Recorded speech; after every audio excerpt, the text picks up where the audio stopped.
સુરત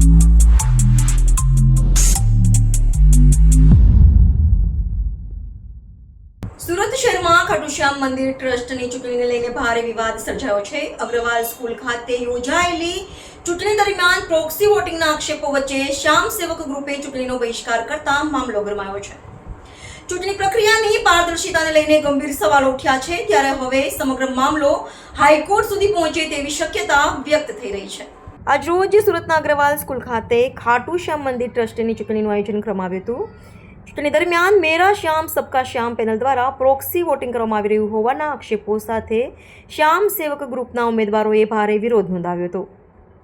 આક્ષેપ છે કે ચૂંટણી પંચે શ્યામ સેવક ગ્રુપના ઉમેદવારોની સહી લીધા વગર જ ચૂંટણી પ્રક્રિયા શરૂ કરી દીધી હતી, જેના કારણે સ્થળ પર ભારે હોબાળો સર્જાયો હતો।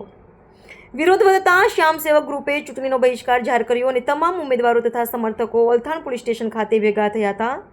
ગ્રુપના આગેવાનોનું કહેવું છે કે ચૂંટણી પ્રક્રિયામાં પારદર્શિતા જળવાઈ નથી અને પ્રોક્સી વોટિંગ દ્વારા પરિણામોને પ્રભાવિત કરવાનો પ્રયાસ થઈ રહ્યો છે। શ્યામ સેવક ગ્રુપે સમગ્ર ચૂંટણી ફરીથી યોજવાની માંગ ઉઠાવી છે, સાથે જ ચૂંટણી પ્રક્રિયાની નિષ્પક્ષ તપાસ કરવા અને જવાબદારો સામે કાર્યવાહી કરવાની પણ માંગ કરવામાં આવી છે। ગ્રુપના પ્રતિનિધિઓએ ચેતવણી આપી છે કે જો યોગ્ય ન્યાય નહીં મળે તો તેઓ આ મામલે હાઈકોર્ટના દ્વાર ખખડાવશે। હવે સૌની નજર એ વાત પર ટકેલી છે કે આ વિવાદ વચ્ચે ચૂંટણી પ્રક્રિયા કેવી રીતે આગળ વધે છે અને હાઈકોર્ટમાં આ સમગ્ર મામલે શું નિર્ણય આવે છે।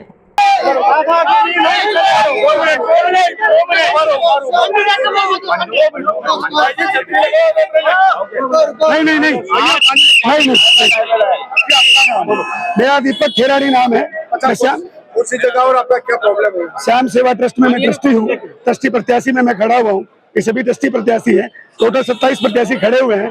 15 लोगों ने 14 लोगों ने उसका बहिष्कार पोस्टपोन करने की मांग की है। हम 3 दिन से चुनाव अधिकारी से कांटेक्ट करने का ट्राई कर रहे हैं। लेटर दे रहे हैं, उसका कोई जवाब नहीं दिया गया। हमने मतपेटियों के अंदर पहले से मतपेटियों में पंथ भरे हुए थे और उन्हें मतपेटियों के अंदर हमारा साइन नहीं करवाया, चेकिंग नहीं करवाई, चुनाव चालू करवा दिए। और मैं हमसे बोल रहे प्रोक्सी वोटिंग संविधान के अंदर अनक्लियर है, उसका फायदा लिया जा रहा है, पक्षपातपूर्ण व्यवहार हो रहा है। और उनका कहना है सूरत में हो, यहाँ पे खड़ा हो चाहे उनका वोट दूसरा आदमी डालने जा सकता है।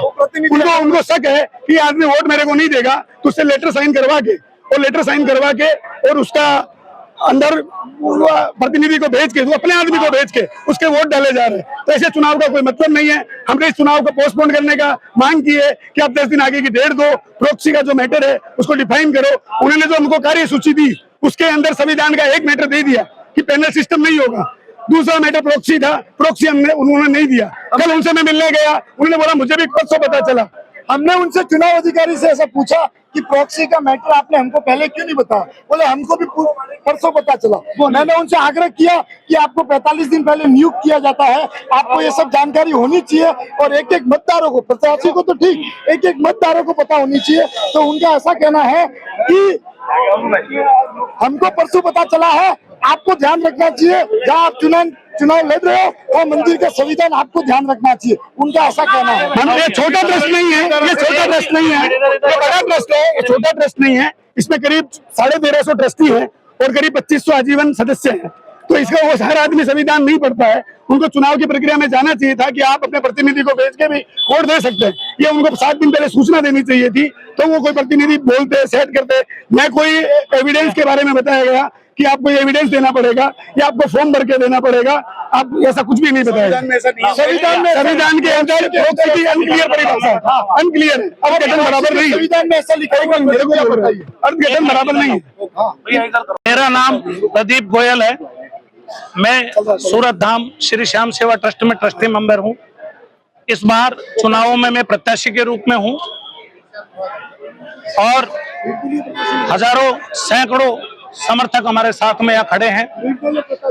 हमें ताज्जुब होता है कि जिनको चुनाव अधिकारी चुना गया है वो पिछले काफी दिनों से हमारे साथ पक्षपातपूर्ण व्यवहार कर रहे हैं, किसी भी बात की जानकारी नहीं दे रहे हैं।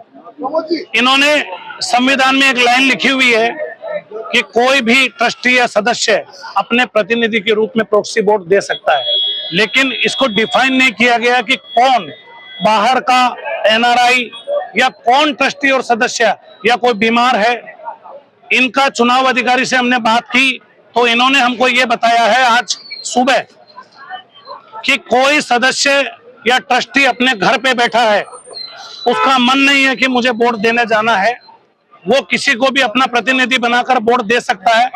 मेरे को नहीं लगता भारतीय लोकतंत्र में, भारत के संविधान में ऐसा कुछ है। अगर ये है तो आज तक ऐसा कभी हुआ है कि कोई व्यक्ति घर पे बैठा है उसका वोट कोई और दे सकता है? चुनाव अधिकारी ने हमको ये बताया, चुनाव केंद्र के बाहर कोई आदमी आता है मतदान करने के लिए, मतदाता, अगर उसका मन नहीं होता है कि गर्मी ज्यादा है मैं वोट डालने के लिए जाऊं, तो वो अपना अधिकार किसी को भी दे सकता है, दूसरा व्यक्ति अंदर जाके मतदान कर सकता है। मैं आप सब यहाँ खड़े हो, सैकड़ों कार्यकर्ता, मैं पूछना चाहता हूँ क्या ये लोकतंत्र है? ये समझदारी है?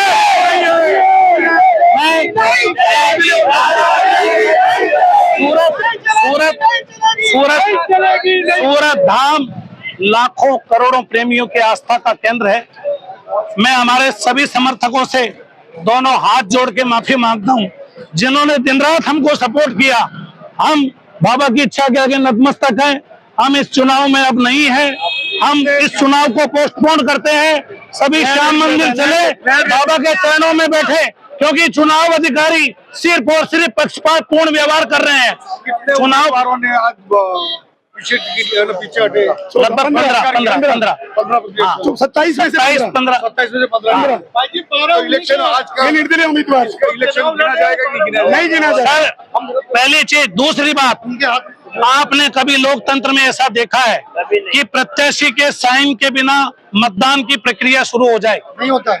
हमारा साइन नहीं हुआ है और उन्होंने मतदान की प्रक्रिया शुरू कर दी। पर्यवेक्षक चुनाव का दोनों पक्षों को जितने भी कैंडिडेट हैं, जिनको एक मिनट जो पर्यवेक्षक चुने जाते हैं, सारे प्रत्याशियों को बताकर उनकी रजामंदी से उनको बनाया जाता है। सब कुछ अपनी मनमानी से हो रहा है। हम इस चुनाव का पूर्ण रूप से अभी बहिष्कार करते हैं और ये चुनाव पोस्टपोन करना है। हम इस चुनाव की नई तिथि चाहते हैं। हम चाहते हैं सारे श्याम प्रेमी अपने अधिकार का प्रयोग करें। किसी भी प्रकार की चुनाव में गड़बड़ी होती है उसकी हमारी कोई जवाबदारी नहीं है। चुनाव अधिकारी जाने और उनकी पूरी टीम जाने, हमें आज के चुनाव के हम लोग पक्ष में नहीं है। आपका नाम? जो श्याम प्रेमी के प्रेम की हत्या है, आपस में इतना प्रेम है, यहाँ पे ऐसी जो चुनाव की प्रणाली लेके आके आए हैं, आपस में जो है जो जय श्री श्याम बोलते हैं उसमें भी खटास पैदा होने के ये लक्षण पैदा कर दिए हैं। क्या घर पे बैठे हुए आदमी क्या दूसरे से वोट डलवा सकता है? क्या नरेंद्र मोदी सभा नहीं करें, योगी सभा नहीं करें तो क्या वोट घर पे बैठ के डाले जाएंगे क्या? नहीं चलेगा। वोटर को वोट अपने देने का अधिकार होता है, वोटर दूसरे को अधिकार नहीं दे सकता। ये लोकतंत्र की हत्या हो रही है। कृपया करके सभी श्याम प्रेमी आगे समझ लें, इस लोकतंत्र की हत्या का आगे बहुत बड़ा परिणाम भुगतना पड़ेगा। बाबा सब देख रहा है। न्याय वाला काम होना चाहिए, अनुचित कार्य नहीं होना चाहिए। કેમેરામેન સેનલ વિરાણી સાથે વિશાલ છેઠા, માનવ પ્રભા ન્યૂઝ સુરત। અમારા વિડિયોની નવી અપડેટ મેળવવા માટે સબસ્ક્રાઇબ કરો માનવ પ્રભા ન્યૂઝ ચેનલને, બેલ આઇકન ક્લિક કરો લેટેસ્ટ વિડિયો સૌથી પહેલા મેળવવા માટે।